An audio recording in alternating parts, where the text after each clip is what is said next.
You're listening to Podketeers. Welcome to episode 337 of Podketeers. This week we're excited to welcome Marco Palos to the show.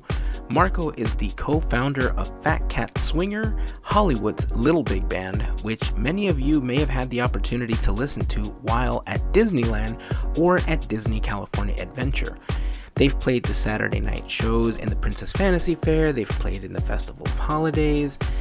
Their shows are always super high energy and just really, really fun. I've known Marco now for a few years, but this was really the first opportunity that I've had to have an extended talk with him about the origins of his love for music, his career, and this year while the parks have been closed and he's been unable to tour, he's been on a different journey. Marco tells us about how he gave himself permission to go beyond the comfort zone he's been in for the last 18 years to explore different facets of his love of music, which are now leading to the release of his first solo album in early 2021. It was a really great and fun talk that I hope can inspire you to make a positive change in your life. Also, make sure to check out the blog post for this episode at podketeers.com/337 to check out some of Phat Cat Swinger's performances, including a cover of Pure Imagination that we talk about in this episode. If you want to follow Marco, you can find him on Instagram. He's at the Marco Palos. That's TheMarcoPalos. You can also find him on Facebook or at marcopalos.com. You can also follow Phat Cat Swinger on Facebook or Instagram. Just search for Phat Cat Swinger. Remember, that's PhatCatswinger, or by going to fatcatswinger.com. All of those links will be available in the blog post for this episode. Before we begin, I'd like to say thank you to everyone that has been donating to our cast member virtual food drive. Over the years, so many cast members have provided us with so much magic that this is just a small way for us to say thank you and to repay some of that magic during these difficult times. Every dollar donated is the equivalent of up to 3 meals, and so far with your help, we've been able to provide almost 1,500 meals. If you would like more information or want to help, you can go to teamboatwillie.com. Super easy to remember because it's just like Steamboat Willie but without the S. Or feel free to drop us a message on Facebook or Instagram. We'll be happy to answer any questions that you might have. To everyone that's donated or shared our food drive info, thank you for spreading the magic. Finally, before we start the episode, I'd like to send a special thank you to the FGP Squad, aka our podcast Fairy Godparents, because it's their monthly support via Patreon that help make these episodes of Podketeers possible. Being part of the FGP Squad family gets you some additional perks like access to our monthly happy hour calls, additional discounts on gear, sometimes additional content. So if you would like more information on how you can become part of the FGP Squad family, you can go to podketeers.com/FGP. And as always, a very special thank you to the FGP Squad for their continued support. So that's going to wrap it up for the intro. Once again, thank you to Marco for his time and for opening up and sharing the journey that he's on.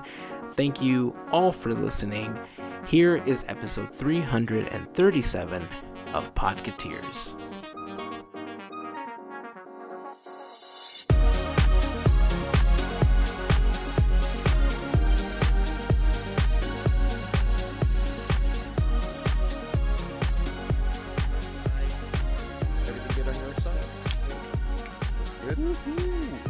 Fantastic.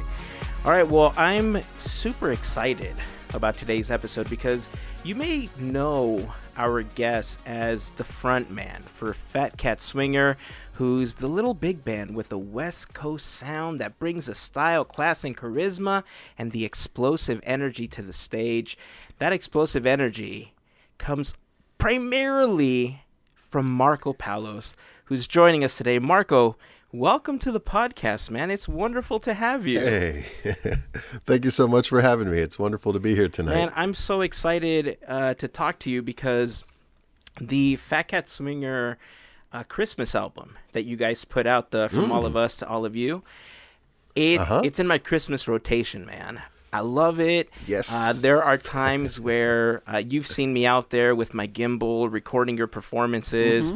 Hopefully I'm not infringing on any copyright by posting it on our YouTube channel. It's all good. It's all good. But yeah, man, I remember years ago when my friend Jill, our mutual friend Jill, had told me, man, there's this band, you have to hear it at California Adventure. I was like, what type of music are they? She's like, it's swing music. I was like, shut up. And from then, it was a match made in heaven. Every time you guys perform, I've always done my best to go out and watch you guys. You guys bring the energy. You guys are just so fantastic. Yeah, I'm kind of gushing. I'm sorry. I don't want to make you blush or anything, brother, but, I mean, you guys are great. I'll tell you, I'm proud of the musicians I get to work with. It's been a journey that's been 18 years in the making, still.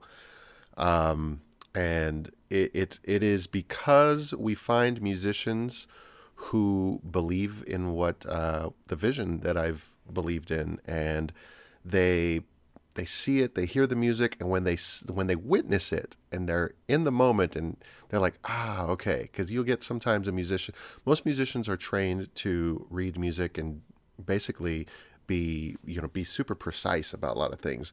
And nowadays I feel like they're teaching more and more about performing with passion and kind of getting beyond the music. But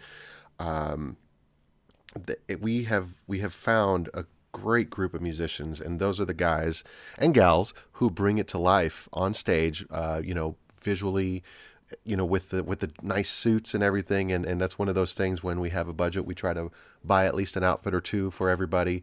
But otherwise, it's the music that we wrote, that I wrote many years ago.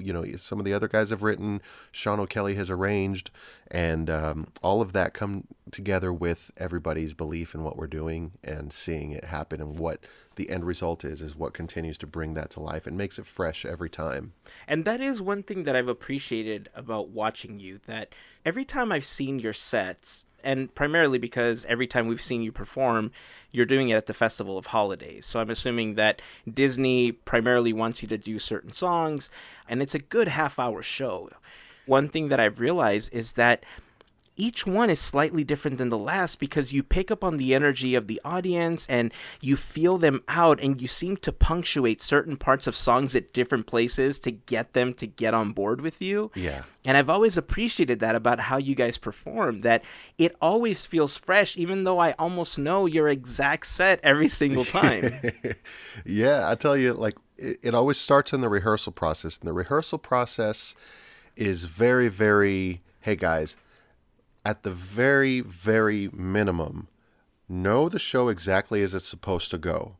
Once you know what we're supposed to do, as long as it remains family friendly and it doesn't make the show longer or shorter, because everything's on a very, very tight schedule at Disney, as long as it doesn't do that, you are welcome to do whatever you'd like, whatever you feel, whatever you vibe off of, whatever band member is on stage. That's why I love having the variety of guys and gals we have on stage. We've got over 30 musicians that, you'll see at any, not at any given time, you'll only see 9 or 10. But, within a week, you might actually see all 30. You might only see 15 of them. But the chemistry that one person brings in, they just vibe slightly different with someone else. And there's like a certain either comedy or brotherly rivalry that happens. My favorites are between when Lakshmi and Douglas are on stage. It is hilarious. I almost can't play the show because these guys are like two rivalry siblings in the best way. I mean this, and they're one-upping each other, and it is hilarious to see what happens because I literally do not know what's going to happen. It's beyond. I know that we're going to do what we've rehearsed, but beyond that, it is a surprise to even me on that day, and I don't know what's going to happen. That's fantastic. So before we continue getting into how you guys perform, how you guys met, how you started, Let's go back to a young Marco Palos. Okay. Where did your love for music come from? Like, was it something that came through a family lineage? Was it something you learned in school? Well, it really came from my family. Like my mom, she loved the big band stuff. With my mom, we listened to a lot of AM radio. With my dad, he loved a lot of the classics, classic, I would say whatever was pop at the time. So everything from the Beatles to, Rick Astley and Journey and all the things from the 70s, 80s, and 90s that were really popular. And he stayed pretty current with music. Whatever was hot at the time, he would have singles and cassette tapes or whatever it was, and I would listen to them. So I really dug into his collection, and then I started building my own. Back in the day, if you remember BMG, you get those like 20 albums for like 79 cents or something. Mm-hmm. That's how I started building my CD collection, and I would just like get everything, and I just listened to anything and everything. And I also had, my grandma from my mom's side, who, when I grew up with my parents, with my mom, then my grandma would play her guitar every night, and I'd get to hear her, and that's an old, Spanish style campo music. They say, just beautiful hearing her singing and playing the guitar. And then whenever my aunt was visiting, they'd harmonize and sing together. And then my mom would sing with her too. And not that anybody ever made a living off of it. It was just something they loved to do. So music was definitely around me the entire time growing up. And then it was when I was in the 5th grade that I actually wanted to play saxophone. And in the 6th grade was when my parents were able to save up for one and get me one. So that was when the journey on the saxophone began in the 6th grade. And it took me through, middle school, high school, college, basically up until now. It's been my I guess you could say it's my moneymaker, my key that took me around the world, It's been quite a blessing and a journey and lots of fun. Right on, man. What other instruments do you play? Well, I've got like the piano, the guitars, the bass, drums. I diddle daddle a little bit with violin, trumpet, ukulele, clarinet. I wouldn't say that I perform any of those public. The only ones I would probably perform in public are bass, guitar, and piano, sax. Maybe drums if I had to, but I'd have to practice a little bit more. Drums is one of those things that if you want to have a nice steady tempo, you got to keep that going, Yeah. So like I play drums, maybe, I don't know, maybe 10, 15, 20% of the year, if that. And then, but the sax, that's been a part of me for so long that I feel like it's speaking another language that I'm familiar with, and then guitar, piano, I write a lot of music on, but those are my main instruments. So when you're composing, do you compose primarily on the piano and then translate to the sax, or do you start with the sax, knowing what you want that big band sound to be before you move it to other instruments? A lot of it varies. It depends on the song. If I think back to the early days, I'll give you an example. Smoley Oli Oli. That song began on my alto sax. I was in the room. I was playing some riffs. I was mimicking a lot of my favorite swing bands at the time. And then I heard this riff, and I was like, "Oh, that's a cool riff." And then that kind of became the riff of Smoley Oli Oli. When I wrote our title song, "Phat Cat Swinger," that one I wrote it on the piano. But the funny thing is, on the original recording, I don't think there is piano. No, maybe there is. Actually, there is piano. Some songs begin on the guitar. It just really depends. Every song, makes its way to me in its own way, and it's at any given moment. I always say that whenever a song comes to me, it's almost like a portal opens up from above of inspiration, and it hits me, and it either gives it all to me at once, or it gives me a piece of it, and then I got to figure the rest out. And it is honestly so different with every song. Sometimes I'll be in the car singing, and I'll quickly turn on my voice memo and be like, "Oh, that's an idea. And so every one of them is different in their own way. That's cool. Yeah. I love the fact that inspiration kind of comes anywhere or from anything, because it's the same thing with artists, right? You never know where that little spark is going to come from. Like for me with doing the t-shirt designs that we sell on our website, personally, I've been wanting to create designs that have nothing to do with the Podketeers logo, because we have a lot of, things that look like other things, but they say Podketeers on it. And it's funny because I'll be watching a TV commercial or my kids will say something. It's like, oh, that could be a t-shirt. And I'll just quickly jot down a note. So I know exactly what you're talking about. Yeah. So selfishly, I have to ask you where Dance Dance Dance comes from, because of your all catalog. right. That's probably the one that Spotify's like, dude, you have to stop playing this and move on to other songs. They have more songs in the catalog. Well, okay, so this song goes back to, gosh, I want to say the music came to me back in 2004, believe it or not. And it started with just that opening riff. Ba-da-da-bum, ba-da-ba-da-ba-da-da-bum, ba-da-da-ba-da-da-ba-da-da-da-da-dum, ba-do-do-do-do-do-do, wing. Yes. And so that's what first came to me, and I just pictured like this big bang opening and da-da-da-da-da, and I was like, okay, and so I just kind of, the whole song actually came to me before the lyrics did. And then we were writing our second album, practicing in my garage. It was probably about 2006 now, 2 years later. And I was like, guys, I got this song I wrote a couple years ago. Let's try it out. And so I print out the pieces of what I had written so far. And then I think I even have a recording of the rehearsal somewhere. I've got so many things archived. It's so fun. But we're listening and we're playing, and then we start learning it, and we just played it like, I don't know, time after time after time after time. And finally, the singer at the time, Tim Porter, he starts working on the lyrics, and he says, strutting through the door, all dressed up to the nines. And we're like, oh, that's cool. And then we wanted to make the chorus, and believe it or not, I gotta give a credit to, do you remember that, I think the song is Sunday Morning by Maroon 5. Sunday baby, morning, rain is all I falling. need. Yeah, right? And then you got the chorus. Well, those chord changes, I was like, I love those chord changes. So I borrowed those chord changes, brought them into the key of the song we were in.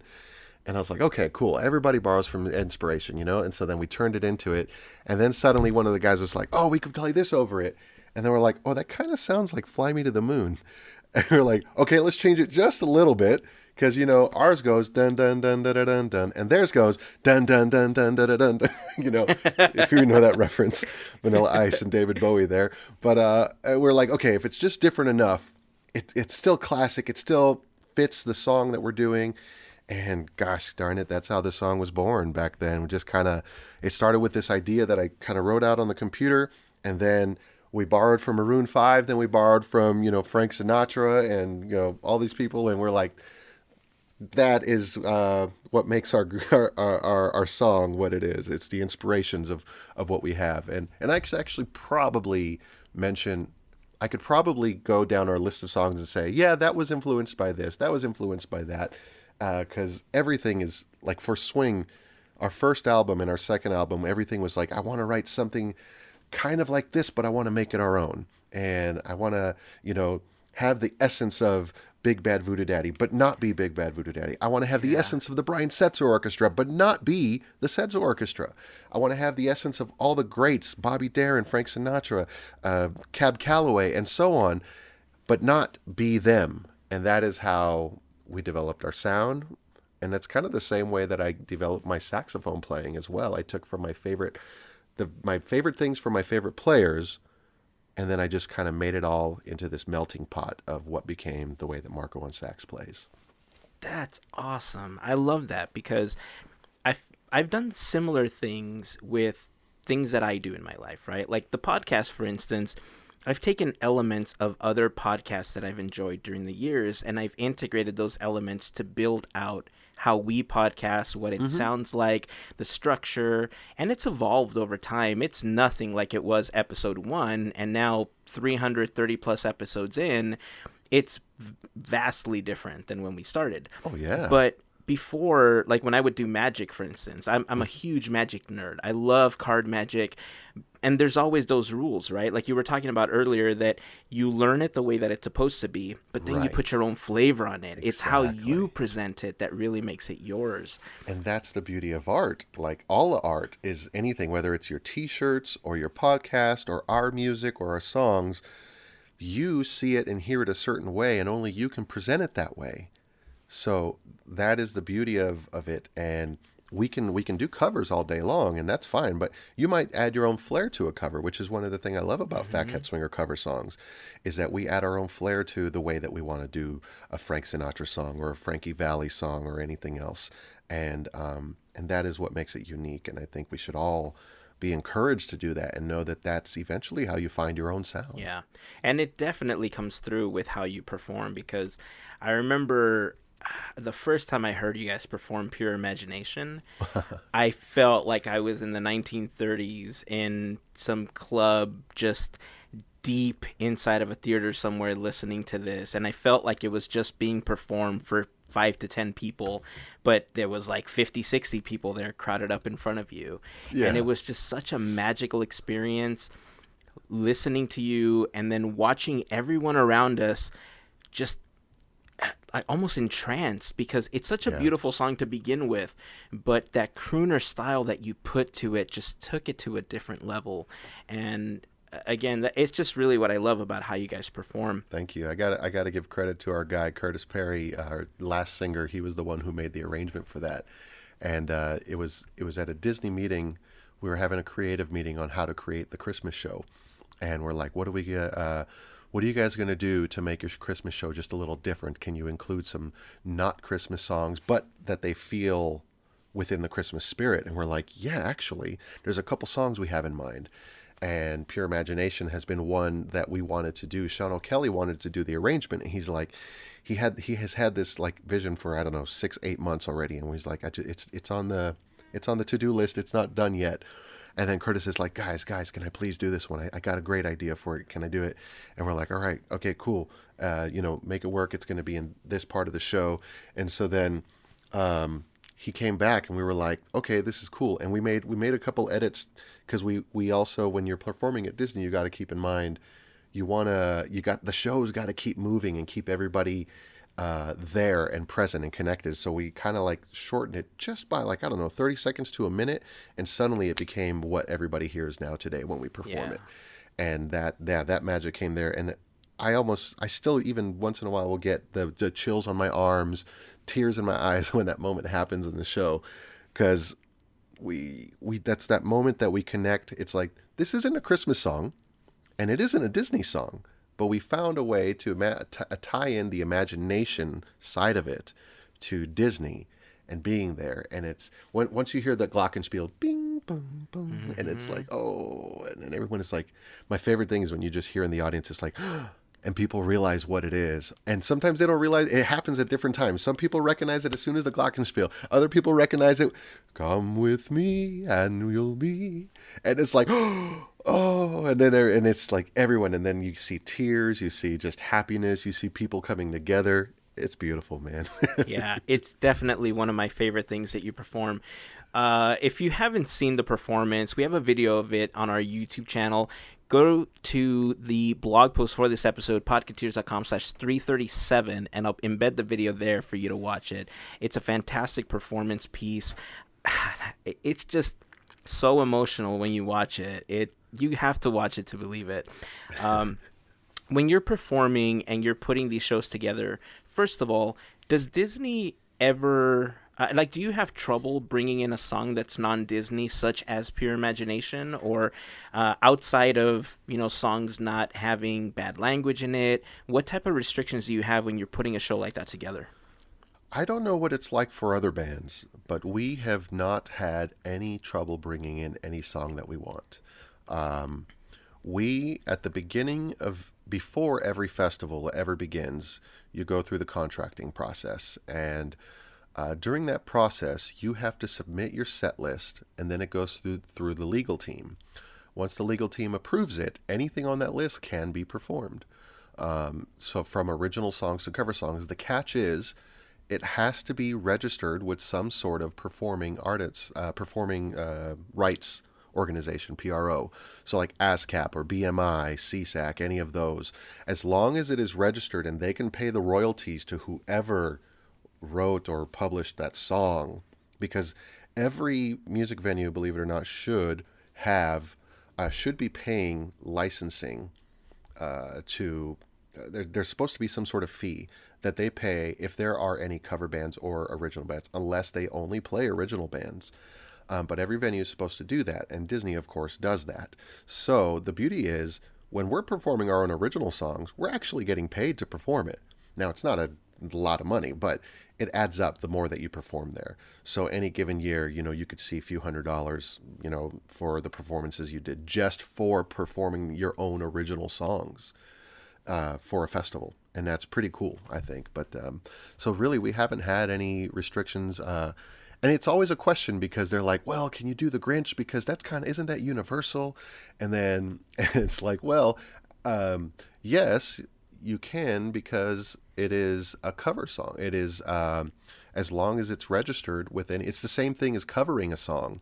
Yeah. Anybody can cover a song if you and it's more right if you do it by paying the royalties to whoever it's covered to. And there's a process to do that, and it's not very difficult. So many places do it automatically for you, and other places will just they'll charge a fee, and they'll say, we'll make sure that all the royalties that come in from that song go to the percentage that's supposed to go to that artist, goes to that artist. The percentage that goes to you for your version of it goes to you.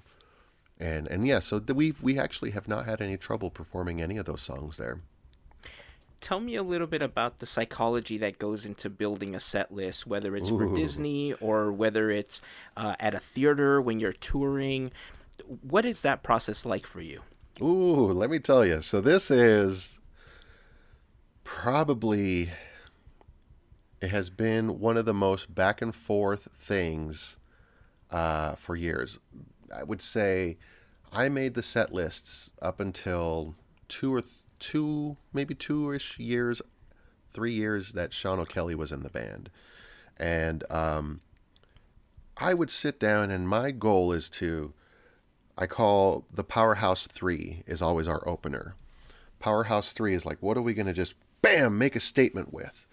After the 3, we, depending on the type of event, we'll either take it into something more mellow, where you could just take a breath and relax, or right in the middle, where it's just like, okay, we don't want to cool you down too much, so we're going to keep it right here in the middle and just moving. And so to me, the same way that you ride a roller coaster at Disney or anything, and it's got its moment, it's got its, the build up, the anticipation, and then the boom, the release, and then the big spins and the fast parts, and then the middle section, and then, ooh, what are we going to do? And then all of a sudden you're spinning, and then flash, you got a big photo for the end, and then that's it, right? I picture it the same exact way. It's like you want to build an experience for people when they come to listen to the show, watch the show, whatever, dance to the show. Dancing is a lot more complicated set list than doing, per se, like the Food and Wine Festival or the Christmas Festival. When we do the Saturday night dances, we have to keep in mind that people want to dance every single song. And if we perform too many high energy, fast songs, they're not going to want to dance. Then they won't be happy, because the whole reason they're there is to dance. Yeah. So you have to keep that in mind, and you got to give a good balance. Like we could still do. So some of our songs, if you ever watch on a Saturday night at Disneyland, will be slightly slower, not too much slower, but just slightly slower than what we would do at like Food and Wine Festival. Food and Wine Festival, you've got 25 minutes to really just like, bam, surprise, and get everybody into this moment. And you still ride this, the ups and downs of it. But every gig has its own mission that we're trying to accomplish. And so, for example, if it's a club, I think of it like school dances. Back in the day in school dances, it was always boom, boom, boom, boom. And then you got your slow dance. All right, this is your chance to get on the floor and do a slow dance. And then boom, boom, boom, boom, we're out, right? Yeah. And so if we play a club, that's the same thing. It's like we don't do many slow songs in there. If we're performing swing dances, absolutely. There's going to be a bigger variety. You're going to hear a lot more softer side of Phat Cat Swinger, but we don't soften down too much as well, because at the same time, we want to do it the way we do it so that eventually the people who are there are there because they want to dance to the style that Phat Cat plays. And then the next week they dance to whoever else is there who covers that style. And I always love how all the bands have different styles. So I say, if ever I get a complaint, I say, well, next week so-and-so is going to play and they're going to cover all the songs that you wish you would have heard tonight. Because we're going to just be us. I don't really like changing what we do because you don't like it. Pardon me for saying, but we are us, and we are going to do what Phat Cat does. And Phat Cat is a party band. Phat Cat is a bring everybody together band, a high energy band. It says it in our description every time, and it's like we bring that style and the pizzazz and the visuals and everything. And that is the goal of Phat Cat, is to bring an uplifting experience to everybody. So we don't want to change that much. And that's why sometimes we'll even say no to gigs that don't fit what we would do. We'll recommend it and we'll say, you know what? It's not that we don't like that. It's just that that's not our MO. So let me recommend this person because they actually love doing that. And that would fit your gig so perfectly. And so we send a lot of gigs to a lot of friends whenever it doesn't fit, whenever we know we're not going to fit. And then that's okay because I love helping out all our friends, I'm glad you have that camaraderie because I feel that music, art, and these types of industries, they're so cutthroat when it comes to I need to make sure that I'm working, I need to make sure that people forget that you kind of have to help each other out because like you said, you may not fit for this project, but you may fit for something else that person doesn't fit into, and they might want to recommend you. And there was a saying that I learned a long time ago that I recently heard again that kind of made me chuckle because it reminded me of this moment.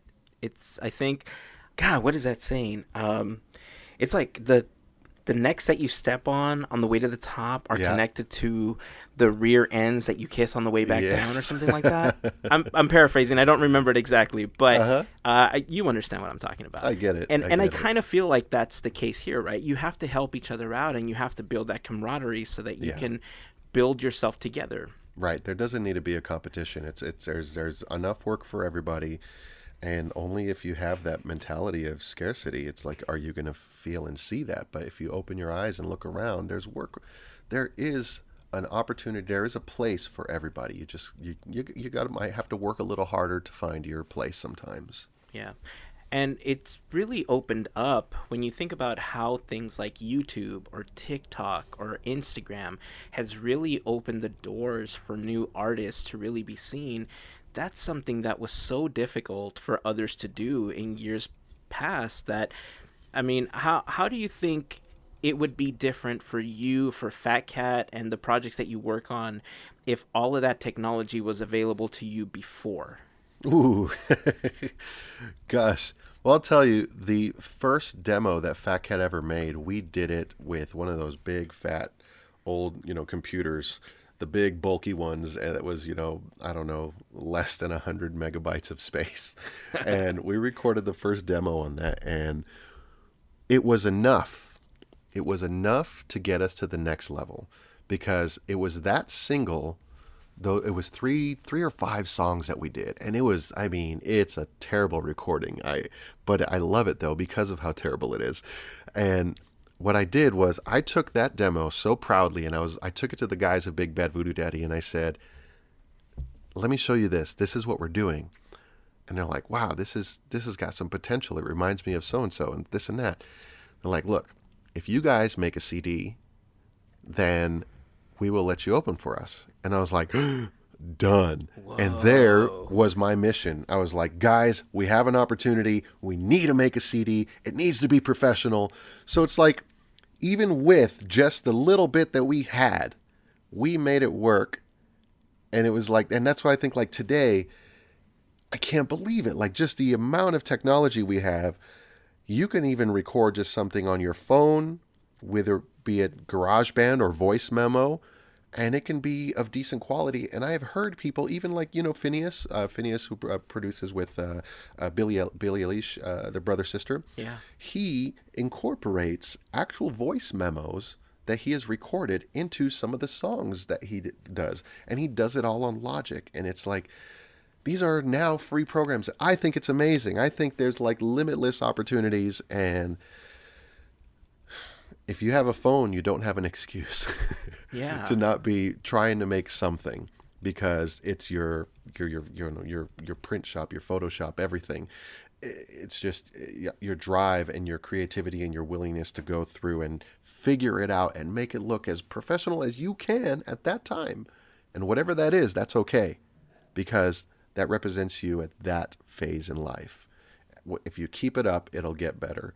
And that's the cool thing about it. So I love that there's so much technology, and we utilized what we could at the time, and gosh, if we had it even earlier, I can't imagine what we would be making today. Yeah, the barrier to entry is certainly it's certainly lessened over time, and I feel like that, like in photography as well. I feel Oh that yeah. phones have gotten so good at what they do that I've worked really hard at learning the ins and outs of how to use a camera. But then now an iPhone's like, don't worry about it. Just hit this button. It'll do it all for you. It's all good, man. I know. They keep getting better. Yeah, and it's so crazy because at first it really bothered me because I felt I was being cheated out of an experience that I worked so hard for.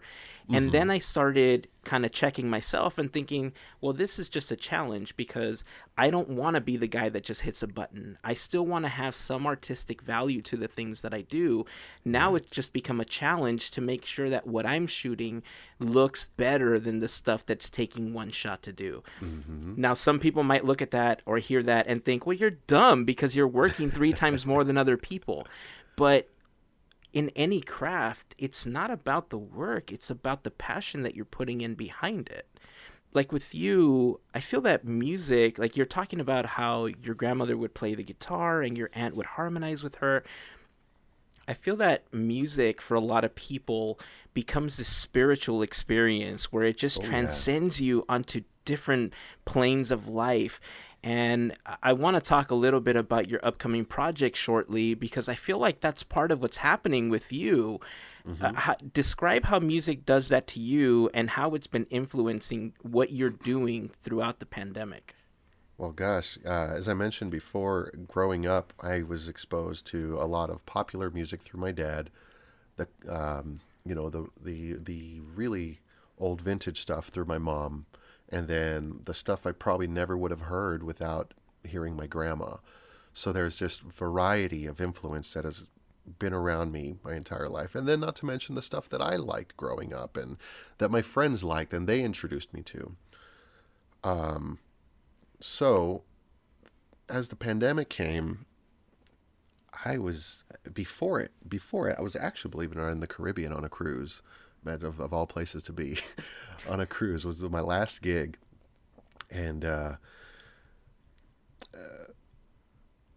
this year I should say, was supposed to be one of the biggest grossing years financially for me, for the band, for a lot of reasons, a lot of things, and it was like, oh great, lots of all this great stuff we've been working for all these years is finally going to happen, and then boom, obviously March 13th, I think it was. And then, all right, we're going to close for 2 weeks. And then we're extending it. And it was like, oof. And I've got friends around me. Some of them are panicking. Some of them are not. Some of them are like, man, I need to get out of the country before they don't even let us go anymore. So a couple friends, went to visit family in other countries because they knew they could stay there and get work and not have to spend a lot of money on rent when they're not going to be making any money. So all of this is happening, and here I am still pushing what I've always done for Phat Cat, and but then I start to feel like a sense of burnout, because then I feel like I'm because I don't see all my guys anymore and we're all alone, I start to feel this almost burnout, because it almost feels like I'm just doing it alone, because I'm so used to being there side by side with my guys. And that's just kind of been the way it's been my whole life. When I was 14, I was in a band that was like a 7 or 8 piece band. Phat Cat started when I was 20, and I've had that since then. And it's always been this, big group of guys, and I've always just loved that, right? Now it's just me by myself, and I'm like, man, I can only connect with them through the internet. So we're doing our Instagram lives, and I try to bring them on one at a time through there. And then I just hit this moment of like, I gotta take a break. Because I'm working and working, and right now, like, all the income I was going to have this year and the band was going to have this year is gone, and it's not coming in. I'm doing all the work and not seeing any of the income. Not qualified. It took a long time for me to qualify for unemployment or anything like that too. I was one of the ones that just wouldn't get anything. And so I'm just starting to feel like this sense of like, gosh, what is everything coming to? And then I asked one of my guys, hey, would you host the Instagram live for like a month? And if you want to continue it after that, cool, maybe we can rotate, but I need like a month off. The first episode he did, he geared it around songwriting. And I watched it, and I was like suddenly inspired. And I said, why not? And that was one of the things that one of the guys said on the show. He goes, why not? Like, what's the worst that'll happen? And the other day I saw a meme that said, I started asking myself, what's the best that could happen? And I thought, well, that's a pretty cool thing to say. Yeah. But so I just went for it. And that week I wrote 3 songs. And I thought, wow. Like, I finally broke what broke the dam that was holding everything back. And I think a big thing that I was afraid of was I felt like I had to do what I've been doing for the 18 years. I felt like I had to do what I've been doing with Phat Cat for 18 years. And it was hard for me to get out of that. But things outside of that have been a part of me my entire life. It's just that Phat Cat has been the thing that has given me a career, an opportunity, has taken me around the world, right? And in the same way you mentioned earlier, you've got these shirt designs that you want to do, but they don't always fit, your podcast, right? Well, but that's still a part of you because that's part of the influence that you have, right? So I started to give myself permission to branch out beyond Phat Cat. And those 3 songs were the first things that came to me. And then I started like revisiting songs that I wrote years ago that were half finished. And suddenly they started getting more completed. And then another song came. And then in the summer, we went to go visit Cameron's family in New York. And in this old farmhouse in the middle of the woods, there's this beautiful old piano that's like from the 1920s or earlier. Completely out of tune. Hire a tuner. I observe. He says, this is going to get out of tune real quick. I go on Amazon, I buy a tuning kit, I start learning how to tune the piano. So I keep this piano in tune and I start writing music with it. And I grow this connection with this piano, and then suddenly more music starts coming out of me as like, again, it's like the portal of inspiration opened up, and I'm like, oh man, because I would go on hikes in the forest and I would just allow myself to completely disconnect from everything that was happening. And that was what gave me the freedom to finally like say, it's okay. Like, it's okay. Like, Phat Cat has done its thing for 18 years and it's not done. It's not done. And you're allowed to take a break because there's not really much you could do with it right now. So why not take the time to do the things that you've been putting aside for yourself for so long? And that's what I did. So we were out there for 2 months in New York. And I said, okay, when we go back home, I'm going to really start recording the final versions of this. So we came back, and the first thing we did was we did a big Phat Cat Swinger orchestra recording, which was fun, and I couldn't believe that we pulled it off, and it was, everything just went as good as it could have gone, and everyone was so cooperative. Everyone was, upfront about everything. We had nobody there who had been sick or wasn't like quarantined or anything. And so we all came together, spaced ourselves out, did this orchestra recording. And I was like, wow. Well, I had a string section that was going to record over the Phat Cat stuff. And I paid them a little extra to stick around and record some of my original stuff as well. And when I heard their reaction, I was like, oh, they like it. Cool. Like, because when you're working on your own art and it's just you're kind of like nervous. What are people going to think? What are people going to say? Yeah. And then everyone's like, oh man, I really like that song. Or it reminds me of this. And when they say it reminds you of something and they mention something that like you look up to, you're like, whoa, cool. And so, so I just continued. That gave me even more motivation. And after that session, I still wrote 3 more songs at least. that I have to now go back to the studio and record those, because what turned out to be something that I was just going to release singles for starting November has turned into an album that I'm going to start releasing. I'm going to release 3 singles. I've got the first single going to be in January. Second single in, February is the first one. March is the second one. April is the third one. And in May, if all goes well, as according to plan, and it's okay if it doesn't, that is the plan to release the full album of minimum 10 to 11 songs, which is what I have right now. And who knows if anything else gets written between now and January, because my cutoff is going to be, you have to be done by whatever is done by January 1st. That's it. And by January, the second week of January, the entire album has to be ready. And then we're going to put it into the queues and get it ready for launch.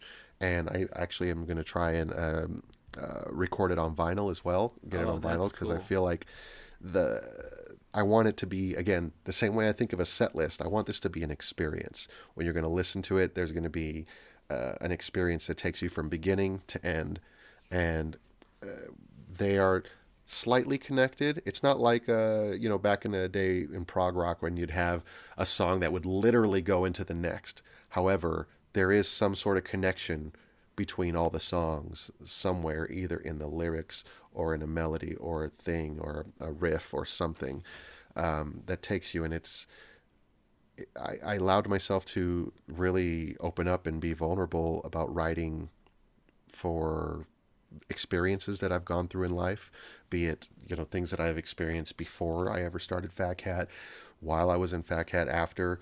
And it's more, for me, it's more about just the life that I've gone through and the emotions and things, as well as things that I became more amplified during the pandemic that I had to face, because the way I see it is, like, for years I've been running and not stopping and working and going from one gig to the next and hopping on an airplane, playing in London on a Friday night, Malibu on a Saturday afternoon, and then, Los Angeles, back Saturday night, and then again Sunday morning somewhere else. And it was always on the go, and I was running myself ragged. And for that reason, I wrote a song called Slow Down, and that is what I'm going to end up calling the album, because a lot of this may be a bit slower and different than what everyone has expected of me all these years. So it's a whole new chapter, a whole new side of my creative side that I'm sharing with everybody. And that's the birth of it. That's awesome. So several thoughts. One, I've had the opportunity to listen to a little bit of this, and I'm so thankful that you sent me that. We'll be previewing a little bit of that later on in the episode. But, a few parallels that I kind of heard, and then I kind of heard you say right now as well, is that a lot of what you're doing, especially disconnecting from Phat Cat, seems a lot like how a parent has to eventually disconnect from their children, because they spend their entire life raising them, and they don't necessarily forget who they are, but it's almost like they have to take a step back and then reconnect and say, okay, I got to do something for me now. I have to take everything that I've worked for, everything that I've learned, and I have to do me now. And I feel like that's what's happening. Like, there's a lot of lessons that you've learned from Phat Cat, from touring, that now you're implementing into you. It's kind of like Marco 2.0 that's coming out from this. Yeah, I like that. That's cool. I haven't thought about that. But yeah, it's another side, and that's I think that's essentially. And I might, who knows, between now and January or May, I might even change the name of the album. But as of right now, the album title is Chapter 1. Slow Down. And I the way I see it is that everything before Chapter 1 was almost a prequel, like you got your Star Wars prequels, and then you go into, the 1, 2, and 3, or 4, 5, 6, however it is. But I'm starting it here 38 years into life. Wow. Well, again, there's so many parallels with, how this just coincides with life. The idea of slowing down and thinking about yourself, connecting with yourself, spiritually, or making sure that you're there and you don't break down is that mental stability is something that I feel everyone's had to work on this year, because we've been pushed to our limits time and time again. But if you take the opportunity to slow down, you realize that there's still a lot of beauty in life. There's still a lot of things that we can be thankful for. And there's still a lot of things that we can grow doing, learn, progress. And the idea of creating a song list for this album that essentially tells a story, I think goes back a lot to how the albums in the 70s would work, because if you heard one or two songs in the album and people liked them, they played them on the radio, that's great. But there's a lot of albums that you really can't appreciate unless you listen to them all the way through, because of the story that they're telling. So I really love the fact that you're following that pattern and you're really paying homage to these story style albums. Yeah, there's definitely a lot of storytelling. And it's funny, I didn't intend to do it that way. It's just that as I listen to it, I'm like, oh, this kind of fits into this, and it goes, and I'm like, I can actually make this into an album, and that's how that, and that literally just happened maybe, I don't know, a month ago. Wow. It's like it's constantly evolving. That's why I say, who knows what it's going to turn into between now and January. Because there's still another month, and I'm constant, this piano that's sitting behind me, I'm constantly sitting at it, writing on it, working, playing out ideas, or just revisiting what I already wrote. But those parallels, and yeah, I've been looking at those albums as well, that that just have the cool, like, that flow from beginning to end, be it ELO or Paul McCartney back in when he was just him and Linda, post Beatles and things like that. That's kind of what I look at it as my version of, I'm exploring beyond what it was that, what that's made me all these years. Right on, man. Well, we have a little treat for everybody listening right now. Why don't you set up the clip that we have? Sure. So I was trying to put together a smorgasbord of things that give you a look into the album. They are not in any particular order, as I don't have the order of the album yet, but they give you a good variety of where the album goes. You hear some of the influences. Some of them that I included are still in their demo mode, and I got to take them to the studio and finish recording them.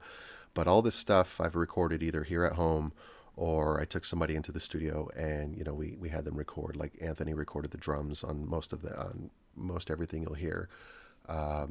Otherwise, or it was just me on the piano and singing. And my favorite addition to what we've done is bringing in a string section. So you'll hear that, I think, in the first song and one of the other songs. But yeah, this is about 7 clippings of the 11 songs that will be on the album. So thanks for allowing me to share this. Yeah. All right, so here we go. This is the first look, the first listen of Marco's upcoming singles and album, coming out tentatively May 2021. Here we go. That's right. A place we just don't know.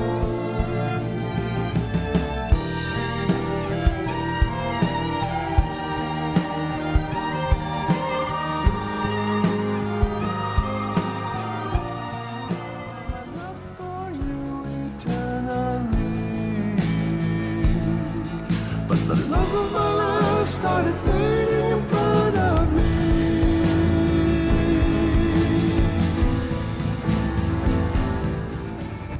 Like a garden of Eden.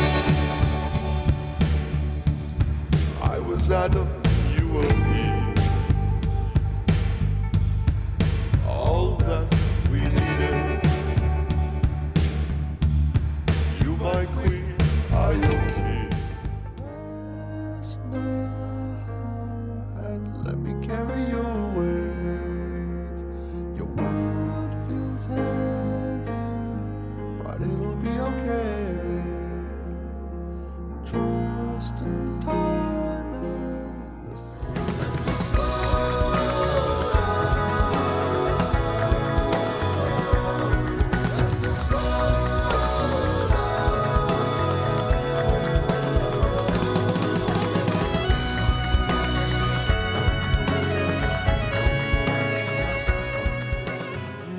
a fire burning, still I'm cold inside.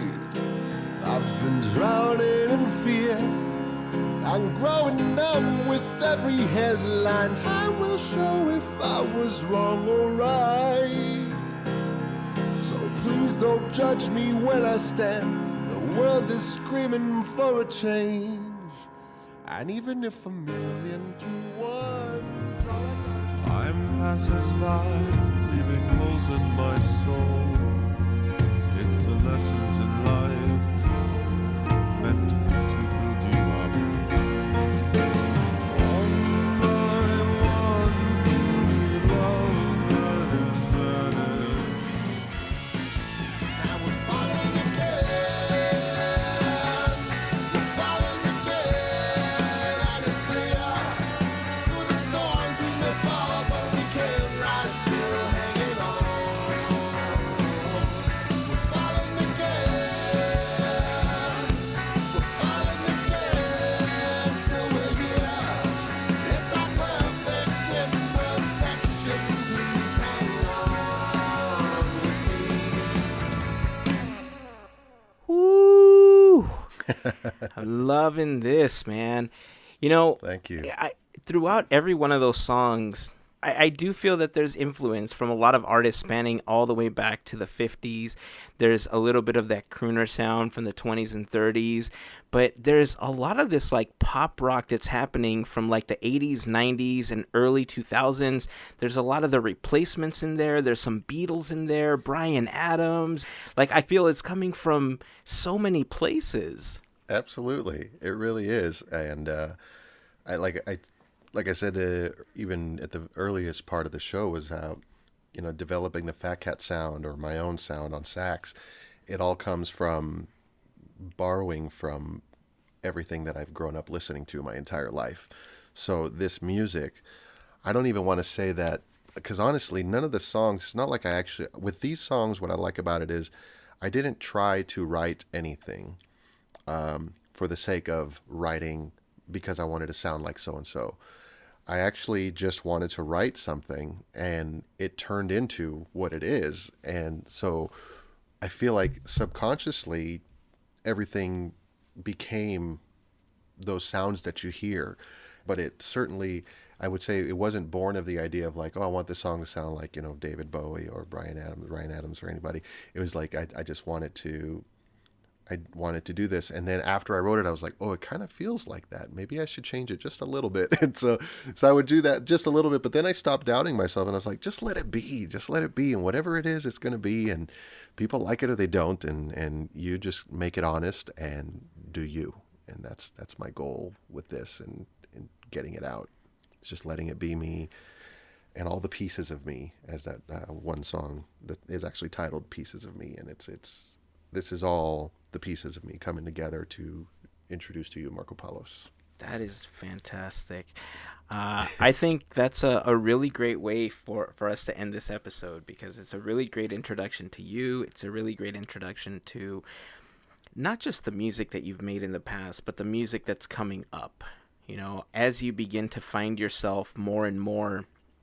I don't feel like this is a one album thing, not just because I kind of know that it's chapter 1, but yes. Because I feel like there's a lot of you as an artist that has really, I don't want to say struggling to get out, because I feel like struggling is the wrong word, but I feel that there's this musician inside that's wanted to express himself in a slightly different way, that now you're giving yourself the right to do that. And right. There's 18 plus years of your life that now you're just pouring into music, and that's an experience all on its own. And I'm looking Absolutely. forward to what's going to be coming after this. And I'm looking forward to the album as well. But I'm just so excited for you, man. Thank you. I appreciate the opportunity to share this. It's still pretty new, you know what I mean? It wasn't even going to become an album until October, in the middle of October somewhere, when I wrote the third song of October. And it's just constantly evolving. And like you said, I think there will be more. And you're not too far off by saying struggling, because it was a struggle to let this side come out of me. and I just felt that, like I felt like I had to do what Phat Cat has done all these years, and to just allow myself to break off. That's been the exciting part of this journey, and it's going to continue to be. And it doesn't, like I said, it doesn't mean Phat Cat's done, because it's not. Once we have the time to get back out and we can do things again as a big band, Phat Cat will return, and at the same time, there will be Marco Palos, and I hope also Sean O'Kelly and Mark Kapitsky and everybody who's been working on their own projects as well, during this time, because this has been, as hard of a time it's been, it's also been a gift of discovering ourselves even more beyond what we were allowing ourselves to be. Absolutely. Well, that's a really positive note for us to end this podcast on. Before we go, Marco, tell everybody how they can connect with you. Tell everybody what you have coming up. I know that you're going to be starting up some cool Phat Cat Swinger stuff very soon. Right. Yes, sir. Okay, well, no matter where social media goes, you can always find me at marcopalos.com. That's MarcoPalos.com. And on that, I will always make sure to link my social medias. So for now, it's Instagram and Facebook, and occasionally TikTok and all that, but we'll see where it goes. But yeah, always look up marcopalos.com, and that'll take you to the socials. But on social, it's the Marco Palos, M-A-R-C, the TheMarcoPalos, and then you could also follow Phat Cat Swinger, which is PhatCatswinger. And Phat Cat did what we call season 1 of Instagram Live, and we did weekly episodes every Wednesday night. We are going to be starting that up again, but instead of Instagram, we're moving it to YouTube, and we're going to do it on the 9th of December. I think that's the second Wednesday of the month. Yes, December 9th will be the first night back, and we will be streaming live on YouTube. Mark Kapitsky and myself will be hosting the show together, and that is going to be, we're going to be hosting it weekly for what we're going to call season 2, however many episodes that turns out to be. And we're going to be bringing a lot of guest performers, fellow Disney friends. We're going to be doing some interactive games on there as well, giveaways. Heck, we're even going to be giving away an actual, like a photo shoot, be it with your family, or if you have a solo project you want to kick off on your own. We're going to be giving away a big photo shoot after. It'll be like our big of the month giveaway. But we've always got stickers and stuff that we like to send out to everybody, pins and whatnot, just to kind of bring the whole family and community together. So, the whole family is welcome to watch. It is a family-friendly show, and it will be on YouTube, on Phat Cat Swinger Tube. And we will always be promoting it on Instagram, Facebook, and all. But that's about it. All of the links to what Marco was talking about will be in the blog post for this episode over at podketeers.com/337 if you want to go take a look at that. Make sure to head back to the blog post so that you can see that version of Pure Imagination that we were talking about early in the episode. Yeah. And Marco, thank you so much for joining me today. I had so much fun talking to you. It was a pleasure being here. I appreciate the invitation, and I'm so happy we actually got to do this. Yeah, finally. Man, this is something I've been wanting to do with you for a while, and I'd love to have you back. Maybe we can get Sean in on the next one, and we can tell some of the war stories of traveling together. And oh my gosh, Sean and I have a very, very fun story. Let's just bookmark this one. Remember to talk about the Serbia story, because that is just one for the books. It deserves its own either miniseries or movie. It's hilarious. It's fun. It's quite the adventure. Well, there we go. That's a teaser for the next time that you're on the podcast. So until next time, keep dreaming, keep moving forward, and always remember to pass on the magic. Have a fantastic week, everyone.